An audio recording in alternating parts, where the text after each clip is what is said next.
My name is Dr. Sanjay Juneja, a hematologist, medical oncologist, aka blood and cancer doctor, known as the Onc Doc on social media, and here we're going to bring you all the stuff that relate to cancer. Amazing therapies and everything we have to look forward to and are happening today that many of us don't know, but also the stuff that's kind of around cancer, right? So like cancer risks and genetics and what are some of the modifications we can do with lifestyle to reduce our chances of cancer? And are they real? Is there evidence for it? We go into that today with Dr. Greg Bailey, who was an ER physician and a great one, but now has really dedicated his time and energy into anti-aging. And he said it best with this phrase, which is, that, being overweight increases cancer, 3-5 times in this area, and if you smoke, it's, X number of times. He's like, nothing increases your chance of cancer and having, systemic comorbidities to hundreds and thousands of times higher risk than aging. Yeah, it's been an extraordinary journey, Sanjay, and thank you very much for having me on your podcast. About 9 years ago, I met a gentleman named Luigi Fontana, and Luigi is probably one of the foremost experts in the world on caloric restriction. And he said 1,200 calories for women, 1,800 calories for men. You live longer. It's been modified as with time since I spoke to him 9 years ago. Now we also find that in the mice in particular, they have to be in a cold climate when they're doing caloric restriction. If they're in a warm climate, it doesn't work, which I think surprised most of the scientists. Next, I met a guy named Walter Longo out of USC, and he said you can get exactly the same response once every 3 months if you do 5 days, 800 calories. And no carbs and no meat products during that period of time. And you go into ketosis on day 3, and he said that literally resets how your cells process energy. Right. And then the That's third one that started this journey was a gentleman named Walter Bortz, who's the head of gerontology at Stanford. And he said that if you are fit, you mentally and physically decline at 0.5% a year, both mentally and physically. And he said, but if you're unfit, it's 2% a year. And that got me thinking and thought, there's nothing magical about diet or exercise. So they're all working on a cellular pathway, Sandra, as you clearly know very, very well. It must be doing something on a cellular level. And then I found out that scientists had sort of discovered the 4 main pathways that cause your cells to age. And there's one thing you and I know about scientists. If they know the pathways, they'll figure out how to tinker with it. So I started bombarding my 2 partners with information on what the scientists were discovering. And it came to fruition in 2017 when we started a company called Juvenescence, which was to find pharmaceuticals to modify aging, slow, halt, or ideally reverse aging. And lo and behold, we are on that path, and we are now beginning to understand it as a group, scientists, not just my company. That's incredible. It's so interesting because, aging is a principle for our bodies as a whole, right? So like we just get older and we have different parts and we have our, neurologic stuff, which is in our brain. And then you also have your physical health, like you were saying. But in a sense, if you want to call it an allegory of sorts, the same thing happens to a cancer cell. Cancer cells basically stop aging, and that's the issue, is that they all of a sudden are unregulated and are just starting to grow. And a term that anyone, that has had cancer or knows somebody will always hear is differentiation. So what does that mean? And basically differentiation is if it's poorly differentiated, it's so early in its growth process that it's extremely difficult to even kind of delineate or tell what it looks like. It's like identifying somebody, when they were 6 months old and you have somebody in a classroom and say, well, who's this, which one of you is this kid, this 6-month-old? And it's hard to tell because it's poorly differentiated. And generally those are a lot harder to treat because they're just, they have way more wizardry, if you will, on how to escape, the immune system, and they're just more stubborn versus something that's well differentiated and that's easily recognizable. And a lot of times it's less aggressive, but it's harder to cure because if it's well differentiated, like a neuroendocrine tumor, then it may be difficult to attack because it doesn't turn over as much. And all of our cells turn over again. So it's this weird kind of concept of cancer cells and turnover, and then us as humans and what we turn over and what can we do to slow that turnover process down. Now, one of the things that I think a lot of people have at least heard about are what's called telomeres, right? So telomeres, well, let's start there. What would you describe as a telomere and its relevance to like a cell? It's an interesting thing. There's a guy named Hayflick, and he said your cells have a defined number of times that they can reproduce, and then they falter, and it's called the Hayflick number. And it's much better predicated on telomeres. Then there's telomerase, which breaks down the telomeres. And so, how can we reverse aging by doing it? And to your point, probably one of the reasons you've invited me, Sanjay, is onto your podcast is the relationship between cancer and aging is integral, as you've just mentioned. Cancer cells are immortal. How do I make your normal heart cells immortal? How to make your normal brain cell neurons immortal? And then there's telomerase, and then there's a pathway called P53, which I don't know whether you've talked about in previous podcasts. And so they're very correlated, and telomeres factor into this equation because they've seen telomere length decrease with aging. Now, interestingly, they're beginning to be skeptical of that. I think it's probably one of the factors that we can check to define aging, but it's certainly not in isolation. And it plays Oh, an enormous interesting. role in cancer. I didn't know that there was some speculation, but yeah, the way I learned about it, in high school in an anti-aging class actually was the telomeres just basically just start to fade, like if somebody's hair getting thinner, as they get older. And it's definitely, something we notice in cancer cells. It's like, okay, there's some manipulation here that may just kind of, create this sustainability or longevity basically. And then I also heard that people have, based on their genetics or what we call SNPs, single nucleotide polymorphisms, kind of these variations that may account for, I have patients right out in the country that are 95, and I'm like, what's the secret? They're like, I just drink red wine every, evening. And so it's like there's definitely a science to it, and then there's this other side where you're just like, this is, it's just crazy. And then I joke with people as far as, Indians, we say we don't have the best genetics, and somebody says, no, why? And I'm like, how many Indians do you know over 85? And then they just like kind of pause, and they're like, okay, not that many. So there's all kinds of stuff and idiosyncrasies based on, your genetic makeup. So it's an interesting, and I studied philosophy in undergrad, so I love to make these connections with cancer and just kind of maybe this overall kind of more philosophical concept. And like you said, cancer cells are immortal. How do we make them mortal? Where's their Achilles heel so we can regulate them? Because cancer is just defined as unregulated growth. One of the most common questions I get on all my videos on TikTok and Instagram is, Doc, should I stop eating sugar, especially unfortunately in the stage 4 cancer? Will it slow down my basically cancer or help it go away? And I've seen spouses, unfortunately, with their spouse who has cancer in stage 4. I mean, they're not able to enjoy anything. Like they just kind of cut them out, all the sugar and everything. And it breaks my heart because I know how badly that spouse wants that loved one to live, right? So you're like, if there's any evidence, then let's do everything we can. I want you around as long as possible. But then the person with cancer sometimes can't enjoy the things they want. So it's very tricky, and we're learning a lot. But one place to start with, and if you can speak on this, is the difference between glucose and fructose, because I think that has a lot to do with what we're seeing about, one, how it's related to cancer, and two, these pancreatic cancers and small intestinal cancers everyone's talking about. What is the difference between the two? And if you had to pick one, which one's worse? No, fructose.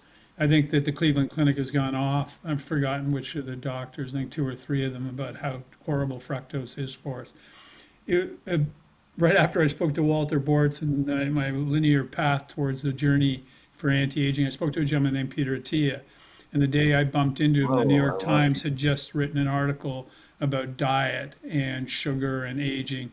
And he got, and we talked about it. We said that we both agreed that we think one of the forms of Alzheimer's is type 3 diabetes. As you well know, around 45 or 50, all of a sudden my body, my organs go insulin resistant. And when your brain goes insulin resistant and the sugar goes crazy high, not responding to the insulin level, and sickly because I had carbohydrates or fruit, it goes high, it starts the cascade towards Alzheimer's. Also, we talked about the fact that did sugar cause cancer? And he goes, no. We know, which you probably have spoken on previously, and that is cancer is a very primitive cell. The cell, and you can correct me on this if I'm off kilter, but basically, your cells can use protein, fat, or carbs. Cancer predominantly prefers carbs. Now, to say that the carbs cause the cancer, that's not been shown. We know that it prefers the sugar. So to prevent cancer, it probably not a role. Once you have cancer, it probably does play a role. I'm on metformin to biohack. It was a very interesting, very large study, I think 600,000 patients, which showed that people on metformin actually live longer than healthy people. And these were type 2 diabetics. So that's intriguing. And then Yale University, one of the top guys in the world, said, he did a study and he found that 25% of healthy, fit students at Yale University were insulin resistant in their 20s. A staggering number. So where metformin, where sugar plays into this role, because if they're insulin resistance, they're going to spike crazy high. The last piece, and not to avoid the question of glucose versus fructose, I think fructose is a very bad actor. Glucose, I think we can probably process better. But 25% of healthy people, insulin resistance, that's a very intriguing fact. So now we know that everybody has cancer cells, which you've probably spoken about, in their body circulating. And the immune system generally does a good job. And then there's the whole checkpoint inhibitor, so, and how powerful they are, and what we've seen with them. So don't supply them with, the sugar, particularly if you're insulin resistant, you can't knock it down. Why HbA1c, that chronic monitoring of your blood sugar level, probably plays an enormous role in your predisposition to cancer. So yeah, it's a very complicated 1-2 step between glucose and cancer. And fructose, as I said, is just really poorly processed. And I think people don't know 2 pieces of whole wheat bread are similar to eating a Snickers bar. I mean, they're that level of sugar. And the other thing that most people don't know, there's a study done in Israel, and that was this group, they took very healthy artisan bread, and they took store-bought whole wheat bread, and they gave it to people. And they were shocked to find out that in a very high percentage of people, their blood sugar went crazy on the healthy bread and didn't react on the whole wheat. And most people, the whole wheat did cause problems. So then they started testing things, and they found out that your level to respond to blood sugar and carbs and what you eat is idiosyncratic. So to your point about Indians versus people who aren't from an Indian descent, there's a different diet, there's a different thing, and even within that subgroup, there's people who do it. For example, I wore a 24/7 glucose monitor, and I test myself, what happens with French toast, what happens with pizza, pasta, fruit. And it was really interesting what caused my blood sugar to go crazy and what didn't. So I think that as glucose monitors become more and more available, it's a powerful tool for you to check out. And because of the not causing cancer, but if your immune system's taken a hit for any reason, then it becomes very, very important how you're utilizing, and whether you have insulin or don't have insulin, and what you're eating. When you have an either physical or mental stressor, and I saw it when I was an emergency room doctor. Somebody come in and they had a death in the family, or they had an accident. Within 2 years, they had cancer.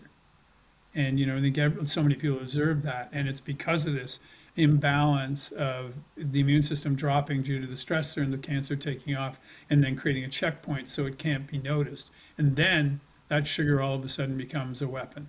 What interesting. So the sugar from like the imbalance in just the immune system from the trauma. So people listening, like cortisol, right? Stress. All your stressors are actually like, that's why they say don't stress too much. You get immune compromised, or if you haven't slept and you're studying for your college exams, then a lot of times people would get sick when they're stumbling into their boards. Why? Because you haven't slept, all your stress hormones are up, and that's obviously lack of sleep causes the stress hormones to go up, and your immunity literally goes down. That's why everyone goes into the holidays sick, is because they've induced themselves into this state of stress and poor immune function. And how does that relate exactly to the sugar part of it, you said? So let's talk about the cascade. And as I said, I'm an ER doc, did it for 10 years. And you'd see somebody have either, a bad accident or, death in the family. In 2 years, they had cancer. So everybody we know, and everybody who's listening to this podcast, you have cancer cells in your blood, but your immune system is able to take control of it. And then you have the stressor, your immune system drops, the cancer takes off, and it creates a checkpoint, which means when your immune system comes back, it can no longer recognize the cancer as a foreign agent. And that's why checkpoint inhibitors, the new drug, are so powerful. I think they've gone from 0 to 80 billion in sales because they allow your immune system to recognize your cancer as a foreign body and destroy it. 25% cures in certain forms of lung cancer and melanoma. So this is a super powerful tool. Now let's say that you had that stress, so the cancer is starting to grow, the checkpoint is now beginning to grow, and you're feeding it with sugar, because you're having on a high sugar diet, high carb diet. So what can I do to knock it down? Which is interesting, where metformin doesn't use insulin, but it takes down your sugar level. And it doesn't have to be a stressor. So my company hosts in Oxford University a Geroscience Day. Geroscience are the scientists who work specifically on aging. One of them came in and she was a respirologist. And she said, last 2 years have been a particularly tough year for her, as you can imagine, taking care of COVID in the United Kingdom, where we've had a staggering high number. And she said, we were curious. There were two populations dying: the elderly, which everybody's aware of, and primary first responders. And so we tested the first responders, and why they were being hit so hard by COVID. And we found that if you're a 30-year-old and you're on shift work and you're getting very little sleep, you have the immune panel of a 70-year-old.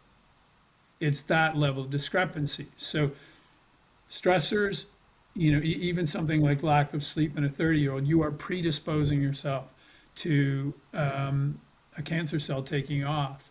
So, and then you add in sugar, which is their primary energy source for a cancer. Now you have this virtuous and unfortunate cycle. Yeah, I mean, that's why, when I did internal medicine before, an oncologist, sleep apnea was very important to me. I was like, it's not just about the machine and stuff. I'm like, you get this whole cascade, this downstream, effect of stuff. It's not emotional stress, it's physiologic stress that's going to cause like your, dysregulation in sugar control. That's why like people have like central obesity more. I mean, there's just so many things. And then the immune system, and then an impaired immune system for elevated risk of cancer that happen with sleep apnea. So if anyone's listening to this and you're not wearing your machine, like please, there's just a lot of literature and it can literally change the course of your life and the trajectory. But you touched on it earlier, and I love that, what you alluded to and how I explain it is, you don't check a glucometer on your body and see a glucose of 0, right? Like, so you always have, this is very key for anyone listening to understand, you always have glucose in your blood. I mean, that's the whole purpose of glucagon and insulin, making sure that all of our cells that, that tick and function have the energy they need. They need the oil, they need gas. Or if there was an older traditional train, you throw the coal to continue to get the energy that you need to go.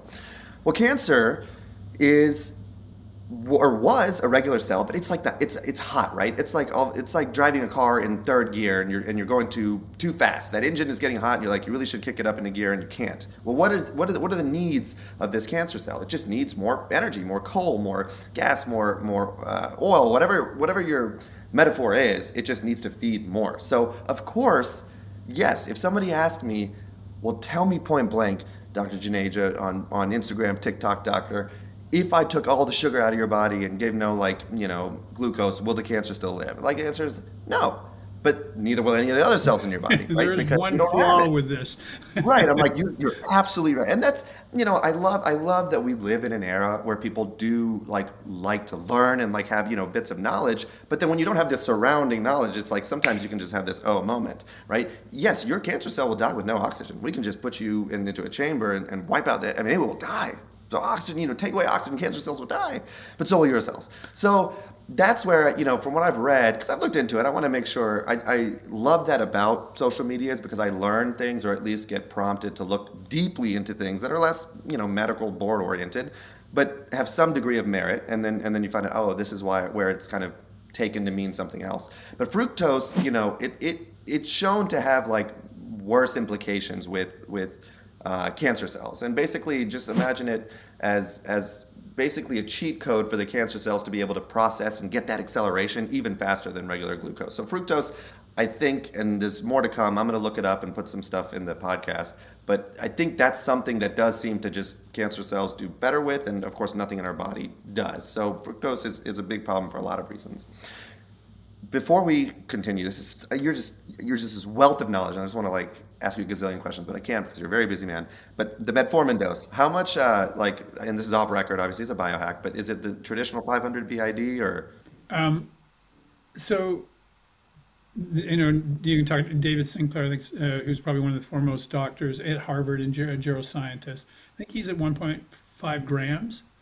I think near Bazelli, who's running the TAME study, which is the metformin study that they want to do to find out if it's anti-aging.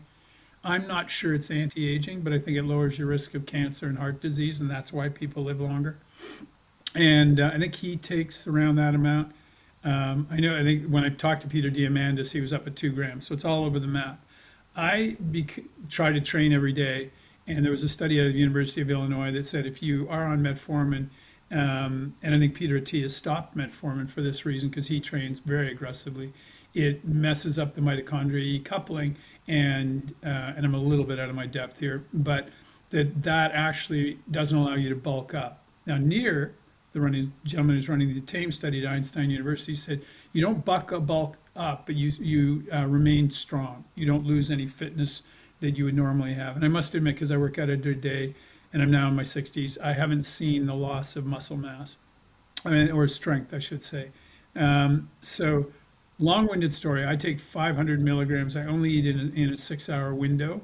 As you know, it onsets about 4 hours. It lasts about 7 hours. So I figure with 500 milligrams, I can sort of modify that period when I'm actually taking sugar. If if I'm eating in a different cycle, I will take 500 milligrams of BID. Yeah, I do the same exact thing. And speaking of which, with your windows, I've done intermittent fasting for a long time.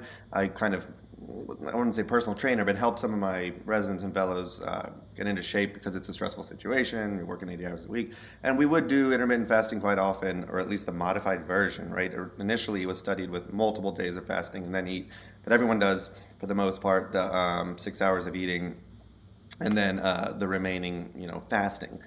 Does that seem, the big debate is, well, it doesn't really have the same effect as having that prolonged fast and not, and and other people say, well, even if it doesn't, you're still, limiting the calories you're putting in just overall. What does it show as far as that window of 16 on or 18, hours not eating and 6 on? So Do you go into do you actually burn more fat? The way it's said on social media, you just burn more fat with this schedule and do lean, have leaner muscle mass. we have a product you can buy on Amazon. It's called Metabolic Switch, and it's an exogenous ketone ester. Ketone salts don't really work, nor does MTC. But an exogenous ketone ester will drive you into ketosis. We actually, because we're a drug company, even though it's a supplement, we did clinical studies. You take our drink or powder, and in 15 to 30 minutes, you're in ketosis. You will be there 3 to 5 hours. So regardless of whether you had French toast, I mean, you'll have high sugar, but you also have high ketones. What's interesting is your brain we believe your brain prefers sugar and your heart prefers ketones. So it's bad. So it certainly serves that. But if you didn't have the French toast, then your brain is much better served using ketones as an energy source. In doing that, because we had COVID the last 2 years, if anyone missed that, we weren't able to run a clinical trial, our first clinical trial, with third parties. So my employees became our lab rats, and we would prick our finger every 15 minutes, when we were taking the drink. What was interesting to me, because as you said, I'm on this 18 hours off, 6-hour window. I was at zero point 0.3, after not eating from the night before. Now, maybe if I ate less, but I wasn't eating, I don't overeat. So I don't think you could get into ketosis. Mild ketosis for your listeners is zero point 0.5. Full ketosis is 1.5. When I take our product, I go to 1.8 to 2.0 within 15 to 30 minutes, and I'm there for 3 to 5 hours. And we now know how powerful that is. So we're looking at running a clinical study with Ohio State University, to validate how robust that is for being neuro and cardioprotective. So what I would say is you're probably not getting into ketosis. Now, having said that, you do Valter Longo's prolonged diet and your 5 days, or many of the other fasting methods that people use. 36 hours of glucose in your liver. You're in ketosis by day 2, late day 2, early day 3. And you feel it. You literally feel more energy. You feel more mentally acutely aware. So I would say that, you're not getting there with the 6 and 18.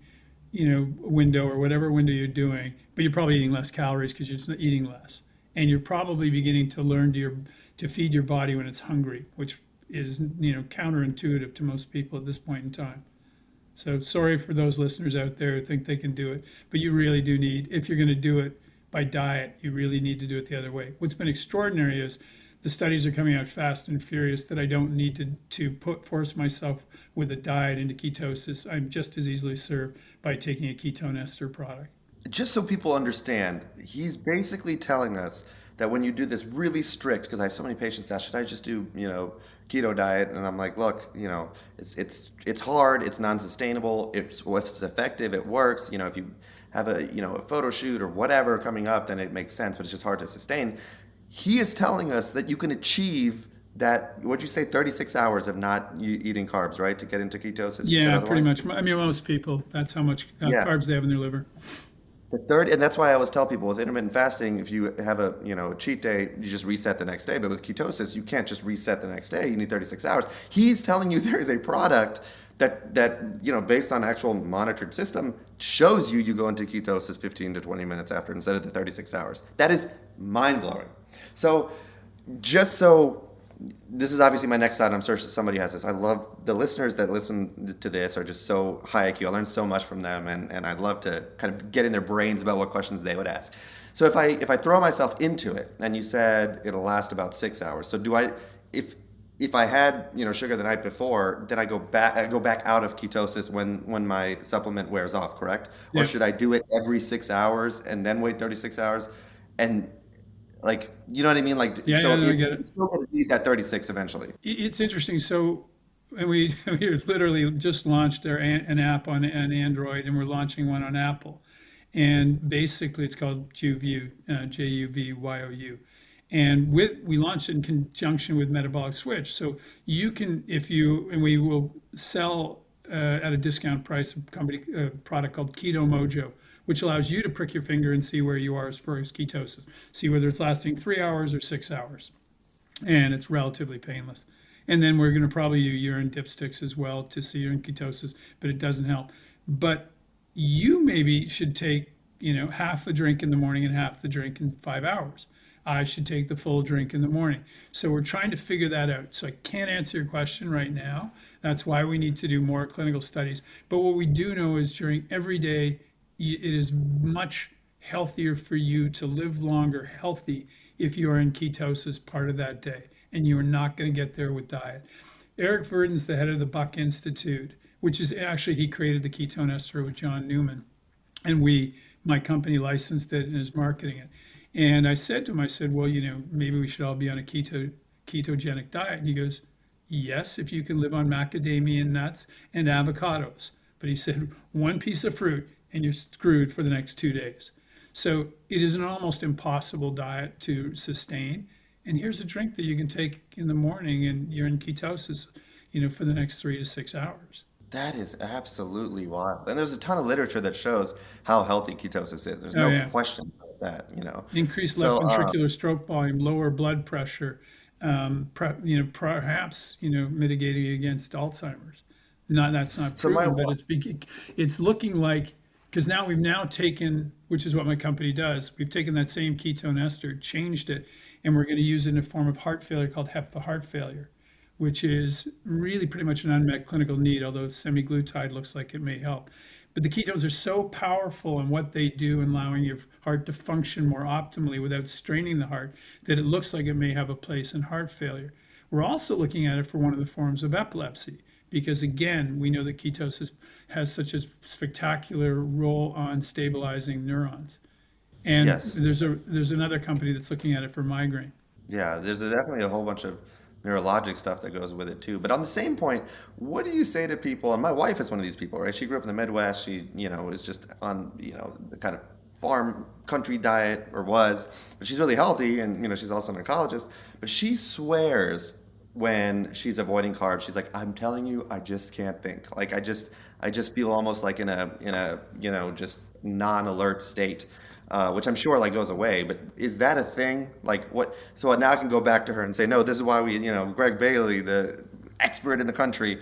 Is that a thing? Like, if you're not used to ever being in ketosis and you start, you want to initiate, you listen to this, you look it up, and you're like, whoa, this thing's a healthy thing. Are you going to have some adjustment window thing where you have to, your mentation is different? So Did I'm you know not the it? expert. Brianna Stubbs, who works at the Buck Institute and is a PhD in this area, she's the expert. But what I would say is most people who take the metabolic switch product they'll go one of three ways.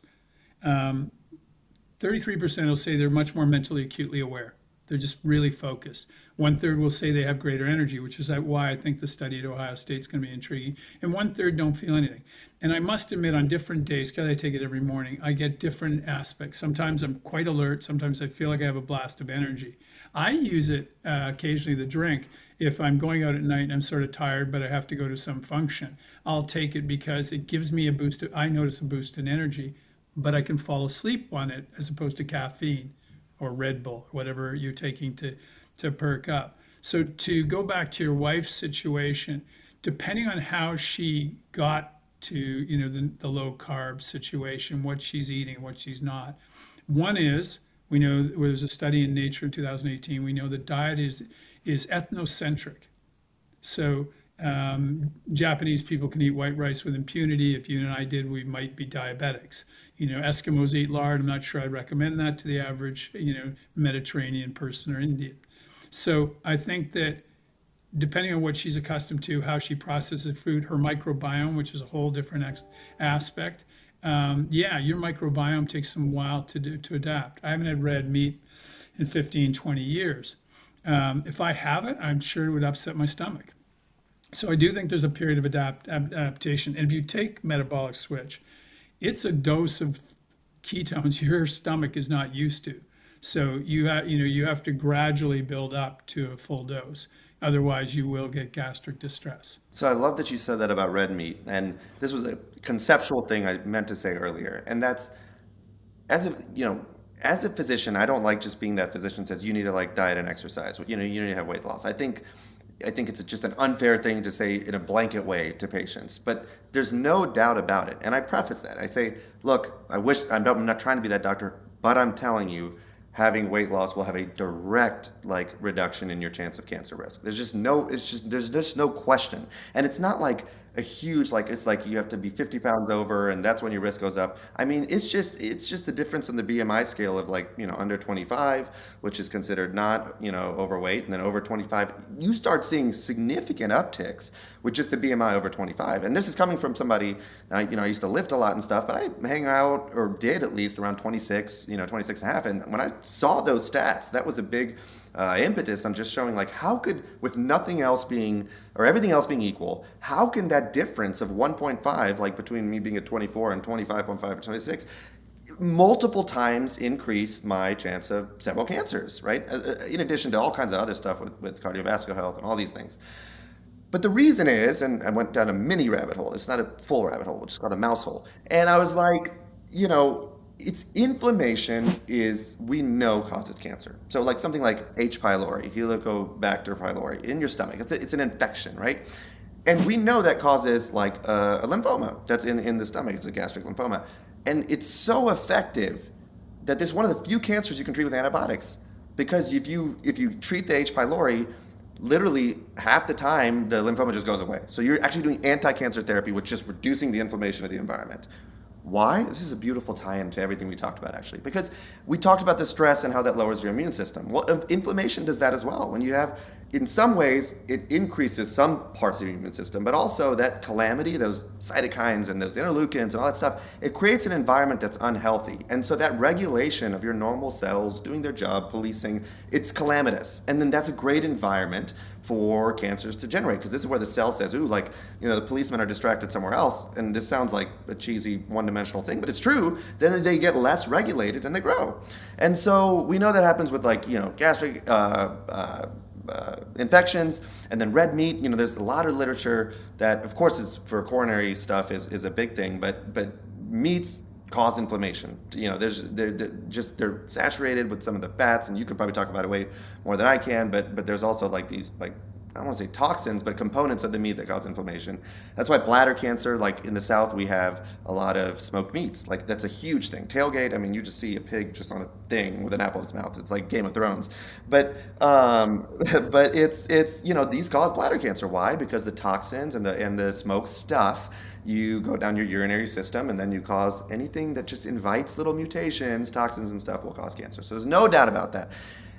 And then we know when you have high levels of sugar and glycosylation, you hear these terms that like sugary stuff, like when your arteries and veins, when you're getting this hemoglobin A1C, that's the actual red blood cell, but that creates an environment for cancer. That's it's in a very basic, I would get slapped on the wrist by my professors, but in a very, very basic way, that's why. Fat cells are inflammatory. They just have that. They have that, around them. They literally and they produce their own hormones. That's why postmenopausal women say, well, why do I still need a hormone thing for my breast cancer if I'm not? I'm like, because your peripheral, even your fat cells and everything still cause little bits. So they actually have some function, but we know it is 100% correlative, and it becomes challenging. But that's why it's the inflammation stuff. In part that come from fat as well as from just increased sugar levels everywhere. It's just dysfunction. And I say all this, and I just start thinking to myself, "Gosh, I really need to do better." Right? I've never challenged myself with a keto diet. I have all the wrong cards. I'm Southern, so we love gumbo and etouffee and jambalaya and all that stuff. And then I'm Indian, so we love rice and roti and all these things. So I don't know. You've given me a lot of food for thought. But no, I hope Paul, it's part three. there's two things that play an enormous role in aging, and to the point where they've literally nicknamed it inflammaging, and what Oh, happens with that. And then the other one is fibrosis. And if you can arrest those two processes, it's a remarkable thing. Smoking, as you know, as a physician, increases your chance between age 20 and age 70 of chronic diseases by 5x. Aging increases uh, your chance of a chronic disease by 1000x. It is that profound how it affects cancer, how it affects dementia, respiratory disease, whatever you pick. So whatever we can do to slow, halt, or reverse aging will play an enormous role. To what you said, to circle it back to cancer, because cancer is this same aspect of aging is playing out its role in the top 10 leading causes of death, which are all age related. So how do we do that? The diet that you've talked about, so far for most people of Mediterranean descent, it's the classic fruits, vegetables, and nuts. I think it's probably the same for the Indian community as well. Although they probably need to do a proper study because we do know there's ethnic differences. So, diet, as we've talked about, obviously sleep, as we've talked about, because of its role, if you're shift work or something like that, literally knocking down your immune system, predisposing you to the fact that your immune system can no longer kill a cancer if it starts to get past the immune system and seed itself. And then, exercise, as Walter Board said, zero, 0.5%, decay of yourself mentally and physically if you're fit, and 2% otherwise. The microbiome is a big deal for both cancer and for aging in general. So the correlation between cancer and aging, I think, is profound. So to circle back to the sugar, that at no point in time do we know that it causes cancer. We do know that it increases inflammation. You've talked about the fructose situation, but you're better served the more you're off carbs, or at least you're doing complex carbs and not the fructose, the fruity drink, or the desserts and cookies where they use the fructose. that's an interesting way you put it because, I talked about, obesity or overweightness and, the number of X increased risk of stuff.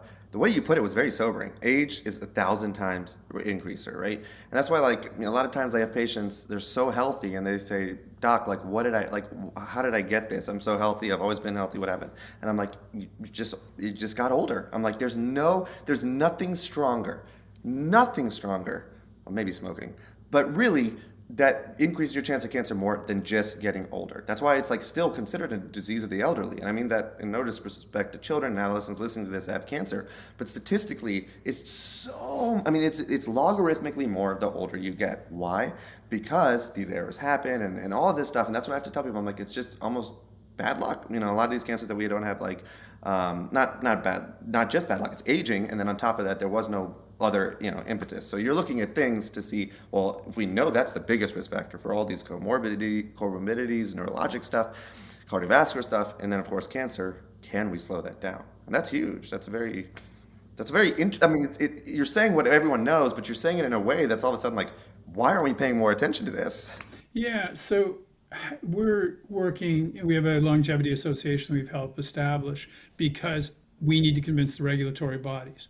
The most important thing we can do to advance anti-aging and its benefits to slow cancer, because I would say that age is a higher risk factor than even smoking for Yeah, cancer, yeah, it for sure is. Yeah. is, we need a biometric panel. I need to be able to test you today and say, Sanjay, your chronological age, how long you've been on the planet, is X. Your biological age is 5 years younger or 5 years older. And if it's 5 years older, here are the things you need to do to arrest that problem. And that will be transformative because now I can run a 1 year clinical trial instead of a 75-year clinical trial to show that my product has got validity as far as anti-aging. There's a thing called DNA methylation. As we age, our DNA methylates. And depending on how fast or slow you're aging, you can literally measure that. There's a professor, Professor Horvath, UCLA, who's got a good sense of humor, so he calls his test the Grim Reaper. And basically, he will tell you the discrepancy between your chronological age and your biological age, plus or minus 3 years. So he may What? say, You can purchase this? yes, you can purchase this. Although I would recommend going through his lab at UCLA. So I would say the discrepancy between somebody being 35 and it may say 32 could have an error of 3 years. So you actually still may be 32, but you're starting to get. I asked Steve, I did Steve Horvath, that's his name. I said, I'm less concerned about doing that number. What if I started you on Metabolic Switch or I started you on this drug and I measure you at the beginning with your DNA methylation and measure you afterwards? He said, oh, it's very, very good at that. He said, there we can say, Sanjay, during the year while you've been on this product, you only aged 8 months. Whoa, where's that product? I'm going to take it all day. So they ran a clinical study with Greg Fahey at UCLA, and they gave people 5 products, two pharmaceutical agents. One I wouldn't recommend, but the other one is metformin, and 3 supplements. And it was a very small study, and they took the DNA methylation at the beginning of the year and the end of the year. At the end of the year, they hadn't slow or halted aging, they reversed it by 2 years. So this is coming so much faster than you think, and its role is going to be so profound in your thing. So the takeaway, is aging causes cancer, sugar feeds the cancer, but most importantly is where science is going to take us, which is why we need to put more and more money towards the slowing or halting of aging. And the Buck Institute, places like that are doing extraordinary work, as is David Sinclair at Harvard. There's some great groups that are trying to address this issue. You're blowing my mind. Well, Dr. Bailey, thank you so much. I know you're a very busy man, but I really need to follow up in an email and get some links from you and some information because I'm so interested. My dad is super interested. Everyone gets more interested in this when they get older, right? That's the problem. Funny Is how like that it's when works. you start, right? Exactly. And I think we would be all doing ourselves a favor if we, at my age in our 30s and everything, start thinking about these things now. It's the same thing for anything else in health, right? Be healthy now, it pays off later. And you hear that and you're like, yeah. But it's true because then otherwise you're in this situation and you're wondering like, should I have done something years prior to decrease my chance of stroke or all this stuff. So anyway, this was amazing. You're amazing. Do you have a book or anything or No, I podcast where I can don't. just Do you want one more fact before we drop off? please? I want So all the we went up facts. to the Queen Elizabeth Hospital. I think it's cost about £2 billion to build it, state of the art in Glasgow University. We were talking to the epidemiologist there, and he said, do you want to guess what the average lifespan is in Glasgow? I said, yeah, sure. Generally it's around 78 years for men, 81 years for women. And he said, West Glasgow, which is the wealthier part of Glasgow, you're right. Do you want to guess what it is for East Glasgow, which is not, which is the poorer area, but has access to all the same healthcare system. So this is all lifestyle. Do you want to guess what it is, Sanjay? The average lifespan of somebody living on the east side of Glasgow versus what I just told you for the west. 68 and 72? 54, a 50% discrepancy because of lifestyle. So to all of you who are listening to Sanjay, and you should continue to listen, these are the sort of things you can do to literally modify how you live and whether you live longer healthy. Because what we want at my company is I need to prevent you from ever getting inflammation, prevent you from ever getting fibrosis. The key is prevention. We need to start in your 20s and 30s so that you have a robust, healthy lifespan. The discrepancy between how long you live and how long you live healthy in the developed world is 10 years. Wouldn't it be Oh, wow. amazing? And it's called health span versus lifespan. So wouldn't it be amazing if your health span coincided with your lifespan? You were healthy right up to the week, the day, the hour before you passed away. If we do that, we gave you back 8 years of healthy living. I mean, that's Oh, that's a extraordinary. novel concept. Yeah. Because my mom says, like, she'll be like, I don't want to get older and die. Like, I want to die, sooner. I'm like, why are you saying that? And I think that's what she's exactly saying. I don't want my health span to fall short of my lifespan because then you have this end, where you're just not optimized. If I may, we have like, if you have a minute, I meant to ask you this before. Can you expand a little bit on the fibrosis part? Sure. Just in general, like so why is fibrosis bad? How is it happening? And how does that relate? Because it's a concept in cancer. I think it's probably a little different, but I'm very curious to get your insight on that. So, fibrosis of the liver is 15% of the developed world, 1 in 6. Fibrosis of the kidney is 13% of the developed world. Fibrosis then is equated to 28% of pathology. If you add the two together, although there's some correlation between who's getting the liver and the kidney. And then we have lung fibrosis. So this process of inflammation, fibrosis, and this cascade is devastating to even the developed world. So this isn't limited, to the poorer countries. So what can we do to arrest fibrosis early? And we've just looked at a pathway that seems to play an interesting role. It's called the SERPINE1, and it's a gene and a genetic pathway called PI1. And it's one of there's a number of these interesting pathways that we're going to have to modulate. Unfortunately, which you may also be a takeaway from this, is the whole aging thing is very complex. But there's some simple things we can do to slow inflammation and slow fibrosis and generally, control your weight and things like that. There's 5 things they say you can do to live 50% longer. Low cotinine level, which means you don't smoke. A good HbA1c, which means your blood sugar is under control. That your HDL cholesterol, that profile is under control. That your BMI that Sanjay referenced earlier is under control and low stress. If you have all 5 of those, you live 50% longer than somebody who's offside on all 5. Interesting. And that fits, I think the happiness, low stress, somebody asked me, very astute patient, not medical, how come all the people like in Sonoma and Napa Valley and stuff, you go out there, they're literally 85 years old, they've been drinking alcohol, which is supposedly bad. And I'm like, there's so many dials when it has to do with health span and lifespan. And I'm like, that happiness, that environment out there of socializing, drinking slowly, red wine, I'm like, whatever the things about red wine is, like that happiness over years, surely being outdoors, all these things that increase your feel good stuff, which are just natural evolutionary things we neglect. It's a delicate balance, but that stress thing I think has a huge role that we underappreciate. Number one way to live longer is to be happy. Number 2 is to have money. Number 1 way to live through 100 is to be respected, loved by your community, and be integrated into a family. The super Really? centenarians, that's what we see with them. The only blue zone in the United States is Santa Clara, California. It's Seventh-day Adventist. They are outdoors. They're very community oriented and vegetarian. That's true. I've read about them. I was in an anti-aging class. That's true. It's crazy. And I will say, the most common answer I get with any patient that's in their 90s, and I ask them, what is the secret? Is it oils? Is it vitamins, supplements, secret water? By far, 9 out of 10 times the answer is like happiness. Like be happy. And whatever that answer was, my spouse, my kids, my whatever, they're like, but the happiness keeps you alive. This was so great. I just Be got happy. goosebumps. Thank you, Yes. Sanjay, for hosting me.